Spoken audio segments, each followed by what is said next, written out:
morning, friends. How are we doing today?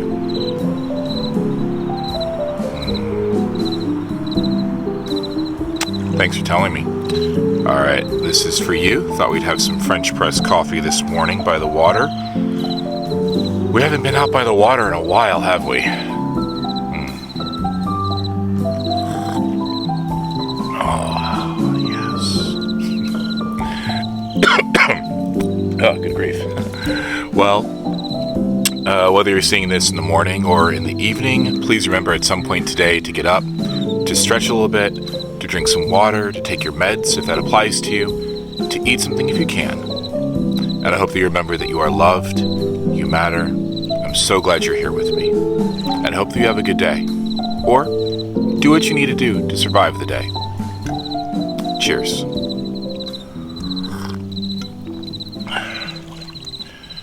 So, I put out a call asking for questions around autism and ADHD. And y'all sent y'all? Oh my gosh, I can't talk. But seriously, there were some really, really good answers. Not answers, really good questions. I can't talk this morning, so just beg grace. Anyway, and the question I wanted to talk about today was, I would love to see a video about your experience with ADHD burnout and recovery tips, as well as the follow-up of, I second this, and not just take time off, because that's not feasible for a lot of us. I'm the only wage earner in my household right now, so it's not possible. First, let's start with, what is autistic burnout? A state of intense mental and physical exhaustion that can occur when someone with autism is overtaxed by the demands of living in a neurotypical world. And what that often means is the act of masking takes energy. It's exhausting. Like, for those of you who love to read fantasy books, and a lot of times magic is powered by mana or some sort of force within the magical person's body. And the more they use their magical powers, the more it drains them. And if they use them too much, they can become incredibly sick or even die. I often think of that's what it's like when I am masking my autism. It's like there's like a force within my body that has to be used to keep myself from stimming in moments of heightened stress or doing what I need to do to be comfortable in that moment. For example, I was in a meeting the other day and I was focused. Nothing bad was happening, but to concentrate, I needed to take my shoes off. And that was not possible. I'm in a meeting. And so now there is this stress that starts building in the back of my head because I become very aware of my shoes and my toes, and I need to take my shoes and socks off so I can focus, and I can't. So now I'm having to mask the need to take off my shoes and socks. Sometimes I can't wear pants. I don't want to wear pants. Pants are a problem. That's why you see me wearing kilts sometimes, especially on my self-care healthcare days. I tend to, if I can, because I don't really like pants in general. And there are days where I don't know why. I can't tell you why. There's no logical reason why. But the wearing pants becomes very uncomfortable and distressing. And so when I have to go to work on a no pants day, and so I'm having to wear pants, it's all day. That is a stress in the back of my head. And this is where, like, sometimes people say, well, you just have to, get over or just have to accept it. I'm like, no, that's what I mean when I say I'm autistic. I can't just get over it. I can't just be okay with whatever that is. And so it takes a toll. And oftentimes when people talk about being masking or high masking, it's not necessarily that they are presenting you with an entirely different personality. It's that the masking means that we are making sure that our autism does not affect you, the neurotypical, you, the other person in the room, whether it's at work or at home, with friends, with family. We are keeping our problems and our stressors to ourselves, which can be very isolating it can make you feel very alone because you're the only person, you feel like, in the room that is stressed about the lights and not just upset by them. Like, I've had people say, oh yeah, the lights in Walmart bother me too. Like, yes, but does it give you pain? Does it make you want to rip your skin off? Does it make you want to scream and roll on the floor? Because that's what it does to me sometimes, often, most of the time. Anyway, and so when you're consistently having to do this, it can build up to a point where you have run out of energy, you've run out of mana, you've run out of the resources you need mentally, physically, emotionally to hide your autism from other people. And that is what I experience as autistic burnout. Quick caveat, heads up, disclaimer, I am not a mental health professional or anything like that. I am simply an autistic ADHD adult who struggles with mental illness and chronic illness. Anyway, so how do I manage it when it happens? Sometimes I don't. No, seriously, I've had in the past a number of jobs where I got demoted because I was in a state of extended autistic burnout and I was no longer performing at the level I was supposed to. And at the time I was undiagnosed, so I didn't know why I was slipping, but I couldn't concentrate, I couldn't focus, it was so hard to get tasks done, and I couldn't take time off. For a long time, I was the only wage earner in the house. My wife was at home with the children, and I was the only one working, and it was horrible. I'm going to be honest with you. It was horrible because I had to try and keep going. And especially if I'd been promoted to some sort of management level, which tended to usually happen. And then a couple times I lost that management level because I couldn't maintain the pace of work, which quite frankly, it's unhealthy for anybody to work at the level that a lot of people are expected to work at, especially once you become a manager or a leader of some sort. It's just that those of us with neurodiverse traits, it becomes debilitating. So I'm not saying it's not hard for everybody, but if you have a chronic illness, a mental health struggle, or a neurodiverse element to who you are, it adds to it. Anyway, so I've had it affect my ability to make money. Honestly, it has, messed with my life. Okay, so now with all that, how do I manage it? One, it's making time to stim.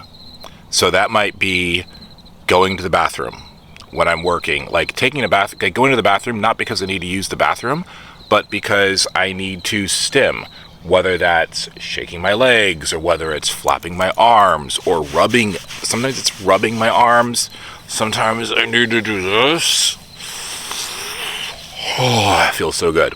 All right, whatever it is that is a stim for you that you don't feel comfortable or safe doing in the workplace. We're going to kind of focus on work right now. I just go to the bathroom and I stim there and I get the movement out. Now I also have an 8-pound medicine ball that I keep at my desk. And I sometimes will just kind of walk back and forth, tossing it. It helps me get some of that excess energy out. Now, obviously, it's a little bit harder when you're working retail or you're in a public-facing job, and hence the bathroom break. It is having a comforting morning routine that, not only makes sure that you get ready for the day, but I try to put something in there that I enjoy, whether it's watching a YouTube video from my favorite YouTuber or having safe foods that I can enjoy, something like that, just so I can start the day regulated. I come to work early, sometimes as much as 30 minutes to an hour early. I'm not sleeping anyway, and that gives me a moment to just get settled, get the vibe of the place, if you will, and again, try to make myself a cup of tea. That is a huge thing for me. Making a cup of tea is a regulating activity. It's a calming activity. And so I'll get to work early, make myself a cup of tea or a cup of coffee, and I'll drink it and I'll just breathe for a minute and mentally go through what the day is going to look like, what's going to happen, what I need to be prepared for.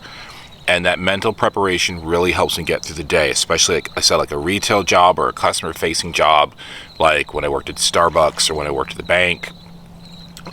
Getting there early can really help me get my head around the day.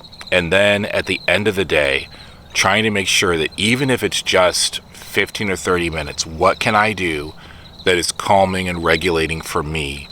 And so it's telling my kids, hey, I need a minute before you need me, so I can do whatever it is. When my kids were little, that's a lot harder to do.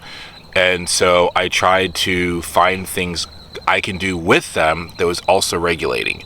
Is there like an emotionally safe, what is that word? Like a support show? I can't think of the right term, but like a TV show that you watch as a kid that was calming and that you really enjoy, that you could watch over and over, that you could also watch with your children. So I would do that with them, and so kind of bring them into my calming or regulating activities. So those are some of the things that I have done to help. But to be honest with you, there is no right answer for dealing with burnout, because I've just shared what works for me. But I can guarantee you some of you are going to get in the comments and be like, that doesn't work for me, I can't do that. And that's valid. That's perfectly valid. This is just what's worked for me. And the questions, so I would say, instead of focusing on the specific examples that I gave, focus on how can you begin and end your day in a way that helps to calm you, helps you to settle, especially when you can't take that time off to rest and recover. What do you need in the morning? Is it something you can drink, something you can eat? What about the end of the day? It's something you could drink, something you could eat, something you could do.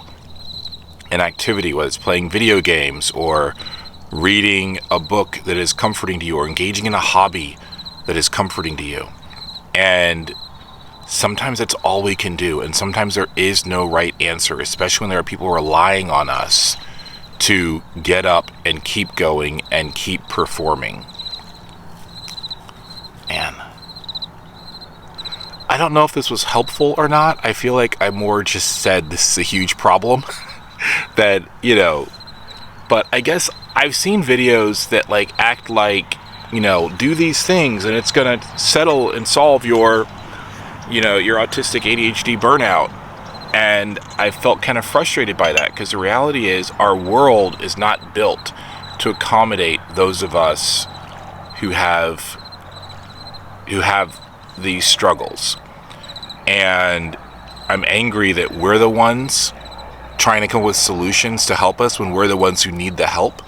It'd be like if the question was, hey, how do you set a broken leg because my leg is broken, but I'm expected to walk 4 miles tomorrow? What do we do? Do you know what I'm saying? In the question is a bigger problem. All right, I'm gonna go off on that if I don't watch myself. And I think I've talked long enough for today. Do me a favor in the comments. What do you do to help yourself manage your burnout? Or just share your story. It doesn't have to be a solution, guys. Everything doesn't have to be positive. Sometimes it's enough for us just to get together and say, yes, this is a problem. Because even when I saw those questions, I felt less alone. I was like, oh, thank goodness I'm not the only person who goes through burnout and has to keep going. And it's like, what the heck do I do? Sometimes it's enough to know that I'm not the only person who's going through this or dealing with it. But any advice you have would be greatly welcome and appreciated. But like I said, for me, it's just keep going. It's the routines keep me focused and make sure that I'm eating and bathing and brushing my teeth. That's the other big part about the routines, making sure you stay focused. This is a really unfocused video. Most of my videos are probably going to be unfocused for a little while because I'm dealing with a little bit of burnout myself, and I'm having a hard time putting words together. But one of the things I'm committed to is showing what it's really like being an autistic ADHD adult with chronic illness, still trying to do things out in the world. So if you're still watching, thank you. If you felt like this was a little all over the place, I am a little all over the place. I don't know what to tell you. I could edit it to make it reorganize the words, and I don't want to do that. Almost choked on my coffee. Oh my gosh. Alright, friends. I'm going to stop recording now and just kind of breathe and enjoy this moment before I have to go to my doctor's appointments. And for now, it is time for your next adventure.